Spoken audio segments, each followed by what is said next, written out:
Hi. I saw something very interesting today.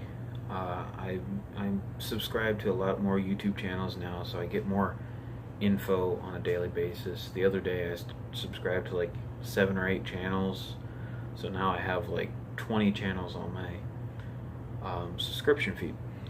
Anyway, I was watching Stefan Molyneux, and he was talking about, he's more of an anarcho-capitalist.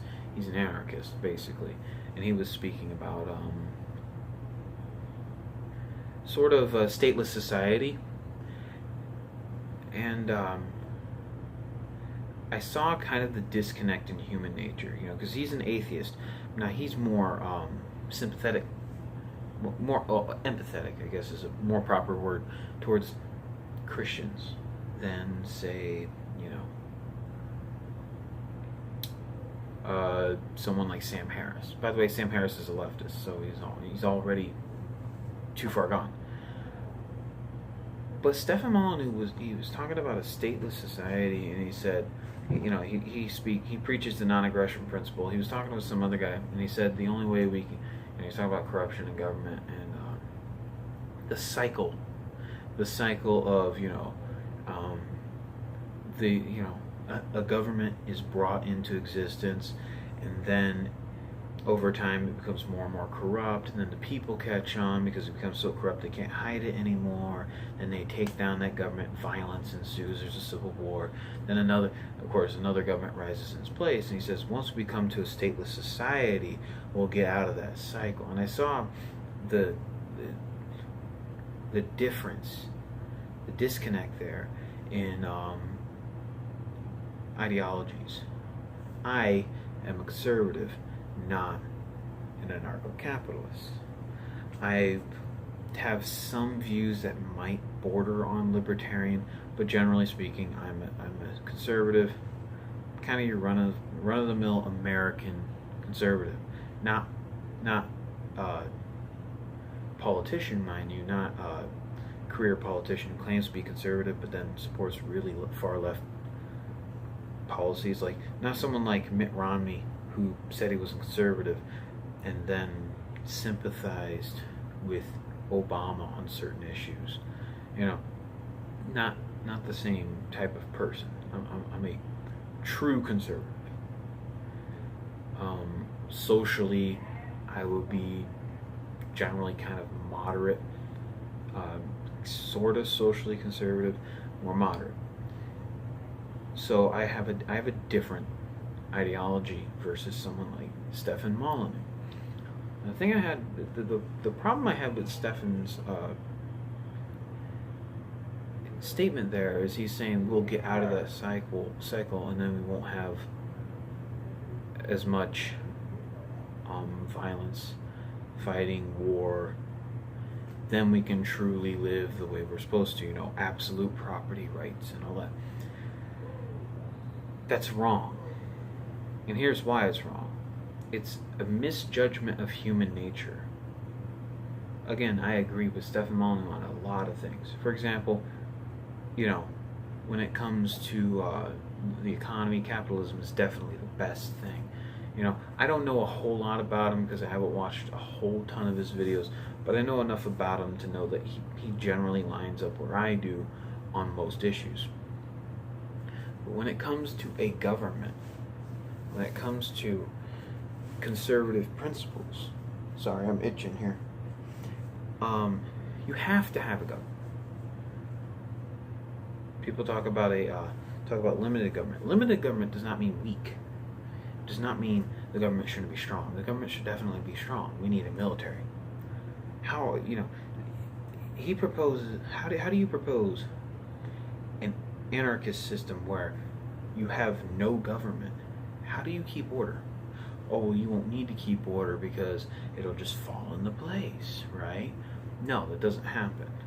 So I saw the disconnect there. It was,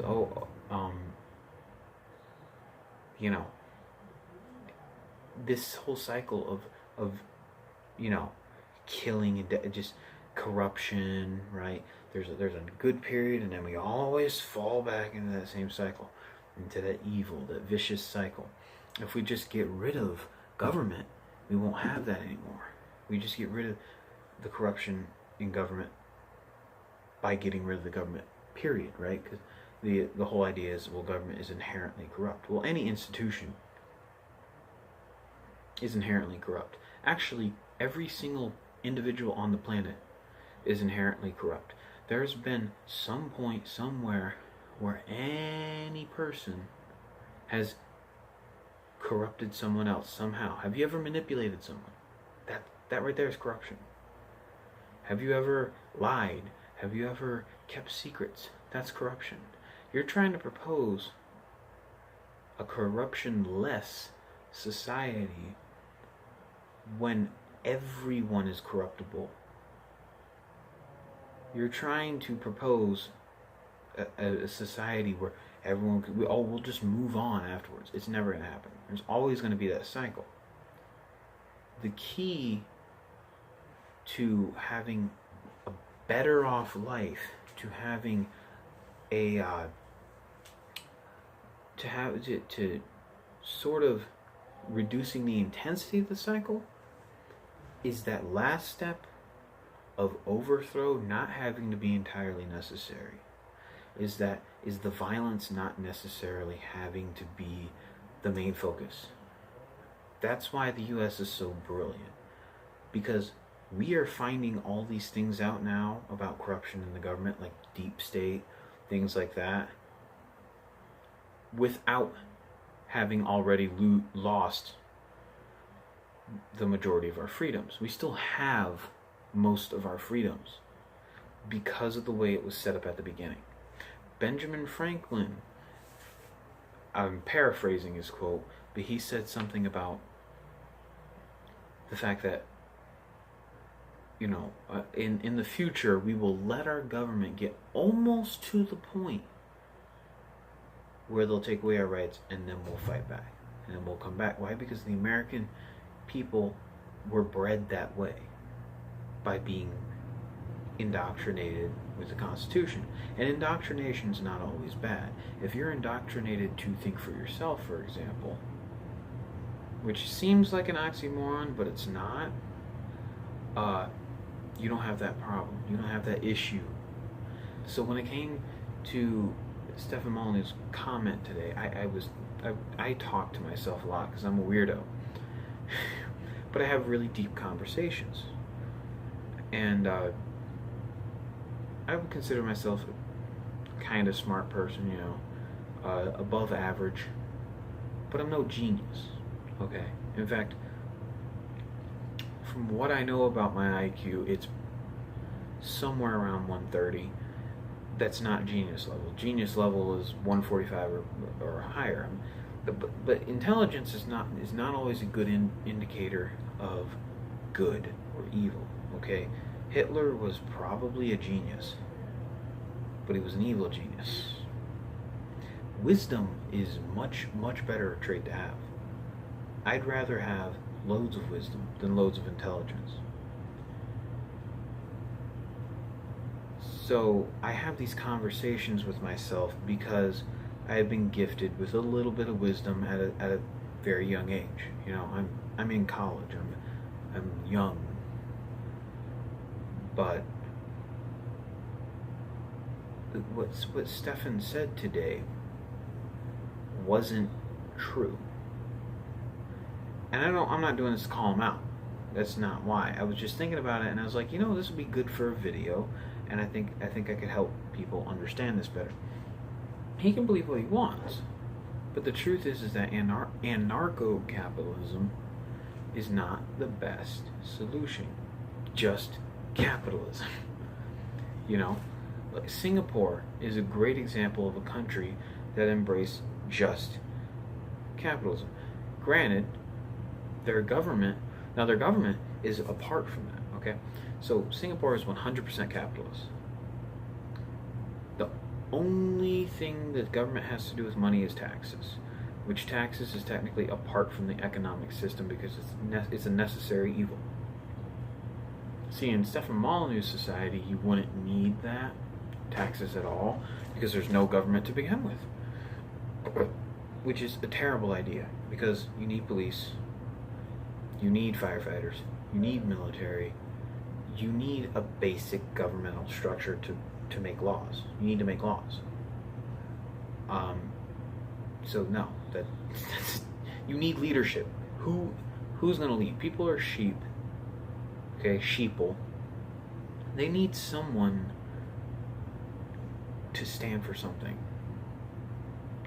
They have to have some type of archetype. I know it's stupid because, for us, for the conservatives, we don't need that. We're not sheeple. But the other people who aren't naturally just kind of independent, like I'm a very independent person, I would be fine. Right? And I'm not saying that to brag.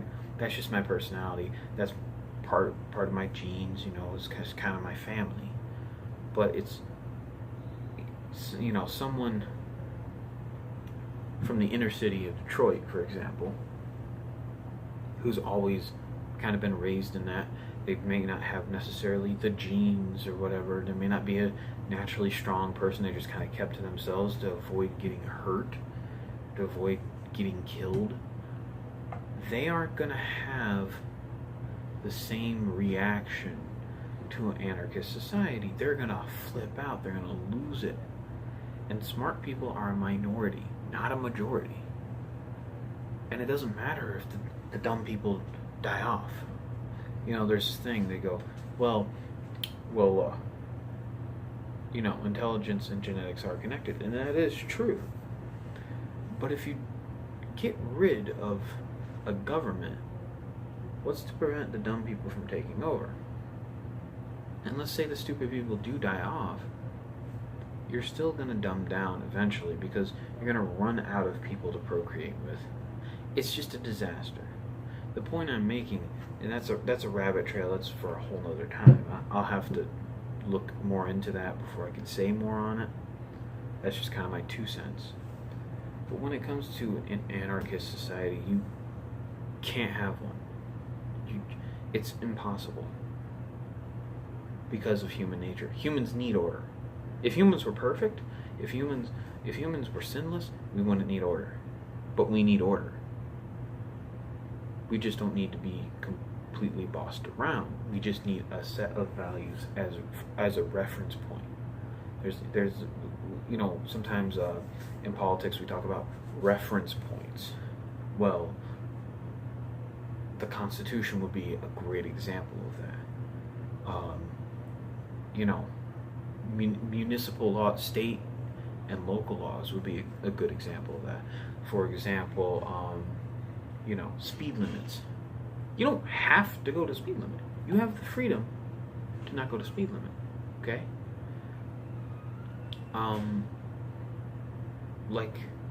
If there's a speed on a road, they don't set cars to a certain speed, generally speaking, right? Some companies do that because of environmental policies or whatever. They want to keep the world green or whatever. Really, it's just a marketing strategy. Oh, we're keeping the world green. That way they can sell more stuff. But when it comes to,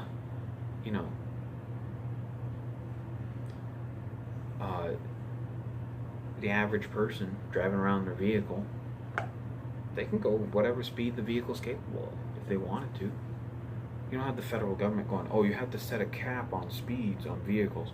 Or I'm sure they have some technology now where there's actually technology out there where they can shut down vehicles. They did it with the Jeep. They did the hacking test, and it worked. I'm sure there's technology out there now where you can relegate a speed based on GPS location. Okay, this street here is 35, so now you can only go up to 35. But they don't do it. Why? Because we have the choice. So we're still a free society. We don't have to be anarchist to be a free society. We still have the choice, but we have that reference point to know that there are consequences for our actions. It's better having consequences in the short term than in the long term waiting to institute laws. Okay, what would you rather have? Okay, obey these laws. Oh, but it's not fun. obey this law or you get thrown in jail? Or would you rather have a society where there are no laws and it's just mob rule, and if someone wants to kill you, they kill you? Oh, well, you drove too fast, so now we're going to, line you up against the wall and shoot you. That's where mob rule comes into, and anarchism is basically the equivalent of communism at that point, because you just come full circle. Okay? So that's not a good idea. He was talking about the stateless society and property rights and stuff. So that was one thing I disagree with him, and I know why he thinks that way. It's an atheist form of thinking. Atheists think two ways. Either one, we have to fight the religious people, and we gotta, gotta take them all down, right? Force. Even if it's just ideological, it's still about control. Or it's the other way. Hey man, you can't tell me based on religion what to do, whatever you want. And so then you have the other extreme, which is just as bad. So, and eventually it will come full circle. People will say, if you have an anarchist society, you have the give unto us a king complex. People want a leader because they're tired of living in squalor. Then they get that leader. Everything seems good for a while. They still have a few of their freedoms, and those freedoms start disappearing.